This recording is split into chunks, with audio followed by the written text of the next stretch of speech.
Okay, let's get it started. What's up, everyone? We are actually in this AI agent spotlight, and I'm interviewing actually like cool people building cool AI agent. Do we want to quickly introduce yourself? Hey, I'm Pavel. I'm part of Xtreamly, and yeah, we do AI agents. Nice. Sorry. Hi there, I'm Amin. I work as a contractor at Xtreamly and building agents on scale. That's actually quite cool because I mean, you guys been building agents since the start. Actually, before almost 3 years ago. I just want to kind of like ask you guys, do you see now anything like different compared like how you see this started? But first, let's actually start with the background. What is the agent doing? What is the agent doing? Yeah. So the agent is a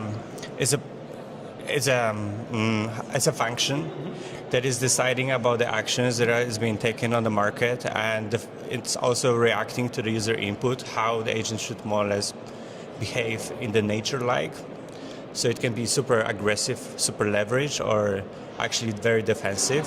And it's up to the user to decide, and it's utilizing the inputs data that it's information about the market, and it's also like having some inbuilt checks about the market, so making sure that it can enter some positions, and eventually it enters the positions and is performing the trading itself, right? So later on it's collecting the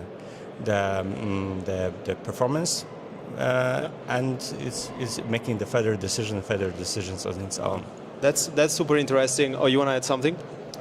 On our current implementation, or generally? Yeah, generally, yeah. How much we can say, right? Because, you're still like building it, right? No, so still it's cooking. like how much we want to expose, right? Oh yeah, insights. No, so look, I'm generally interested because mostly people hearing us are developers. They're into agents or they want to kind of build new agents. Can you give us a little bit more insight? I don't know how it was 3 years ago, right? But I see now there are some frameworks, ELIZA included. So what are kind of like, what is the landscape of these kind of stakeholders for developers today, right? Apart ELIZA, or is ELIZA everything? What do you see around developers cooking right now? I think, generally speaking, ELIZA is a good starting point if you're new to this space, because like it is not all in one suite, but it gets you pretty far when you want to interact on Solana or EVM on chain. Generally, just do rudimentary tasks as well. But if you want to deeper down into functionality and specifically also orchestration of multi-agent frameworks or systems, you really want to look into more robust systems and battle-tested systems like Autonolas with known governance and system in place, which I'm a huge fan of. I think the challenge also is that just because you have GPT in your system doesn't really make it smart, specifically also for trading. You need to get away from that step. And I think there are still many challenges and issues we need to solve, specifically on the orchestration side, just to scale it, because single agent ecosystems are good in just executing a task or getting a job done for you, but the real power lies in self-creation of other agents spinning up autonomously or just having bigger systems interact and manage workload and task for you. Actually, this is a good point. You're speaking about agents to agents. I was having this discussion with Awokyao, how kind of integration will look like, right? Because it's still like a big question in general, like how integration right now is human to agent, and kind of we are building integration to like frameworks like ELIZA. But it's interesting to me to see how will be interaction from agent to agent, right? Because I think not a lot of people right now are building those interactions. Yeah, the frameworks are coming in. So there's like AutoGen, there's Crew AI, there's like very LLM dependent, and they're super interesting because they actually open the new boundaries about the agents and how we can look at them. So eventually you have an ecosystem of agents that come up to the single agent decision. And it's very interesting for me personally because it also teaches us how the agents interact with each other, so we can learn also about the humans, how they interact with each other, right? So you, for example, there was one experiment that I did, like there was like a manager agent that was managing other agents, but eventually it came out that he was actually blocking the progress of the agents. So it was better to introduce like a project manager. And this kind of wording with LLMs, this actually it helps. But it's LLM really dependent. Actually, framework. This is a good point. I want to kind of like expand on this. You kind of touch on some of those names, right? Yeah. I would like to know more about kind of what's the landscape, because I think a lot of people don't know all about this.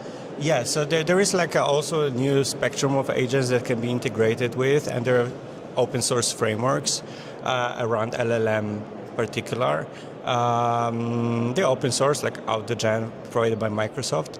And I think that the biggest reason to look at them is that they help to contaminate hallucination in LLMs, because they have like this kind of self-evaluation framework where one agent's talking to another, and actually the agent can spot the bullshit within, and that's the cool thing. That's interesting, and I have a general question. You touched a bit on the challenges, but I want to understand what do you think are the challenges today for like agent developers? Do you think like we're missing like tooling apart Eliza?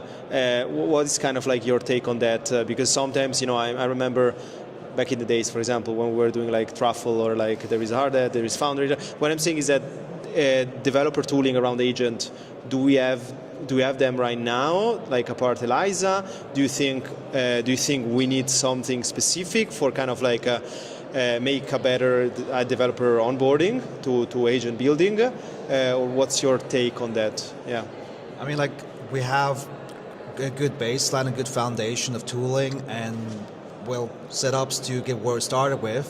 Comparing with like the early days like Truffle or even before that, we are somewhat in that area, if not a little more advanced now, because it's not only Web3 we're touching upon, but also other parts of the general stack.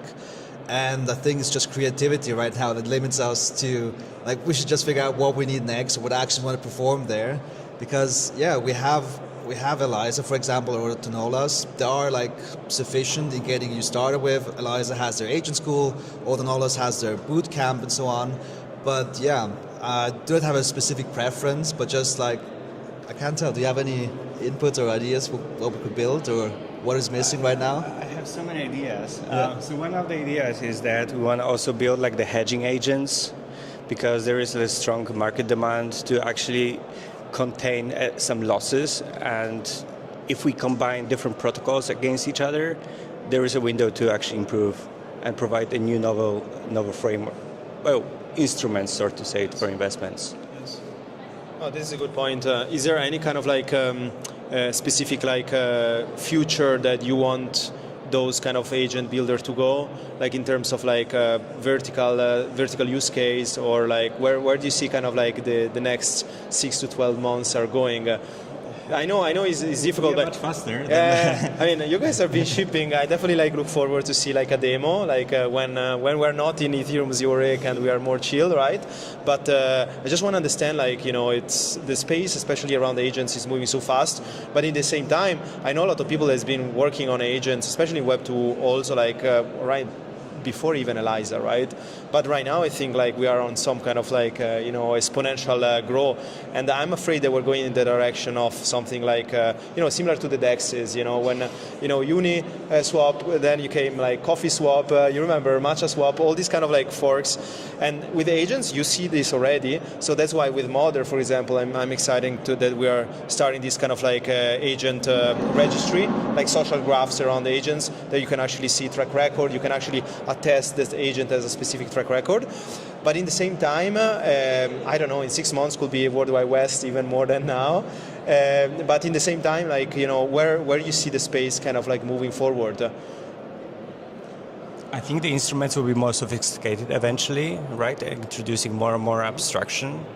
But hopefully these instruments can be more resilient as well, right? And this is what we aim to do and to provide. Nice. And actually building your agent in particular, what are the challenges that you are getting right now?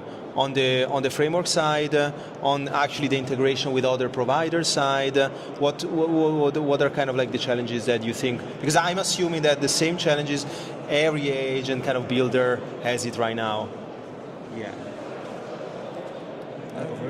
I mean, short answer. So I think it's a state of art, really. Like where do you allow for the agent to make this efficient own decisions, and where you actually hard code, and where you actually allow control, right? Because you want to protect the funds at the same time get some alpha on the way. So this is, I would say, state of the art is the challenge. I mean, art itself. Yeah. I think it depends on what vertical or what field you're focusing on. If it's just purely Web 2, you have a set of issues. If you're integrating Web 3, another set. But like on the Web 3 landscape is, for example, error handling, which can be improved on. Just debugging dev tooling that would fix better debugging would be also nice to have right now. And also, like, we could expect more features and like tools coming out from the chain abstraction side on Web3 just to make overall interactions easier.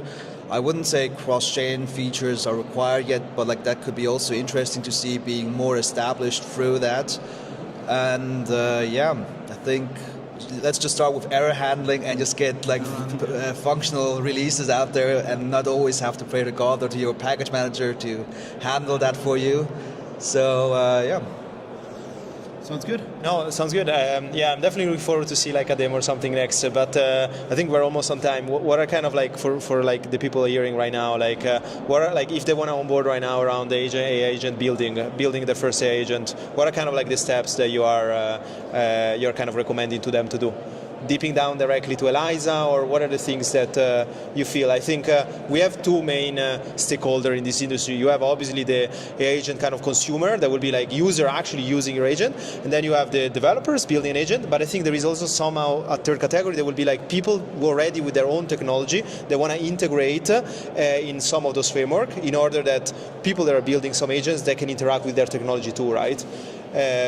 So what is your recommendation? Like, you know, what are, I don't know, the 5 steps that you recommend if I'm a fresh new developer building my agent? What should I do or go?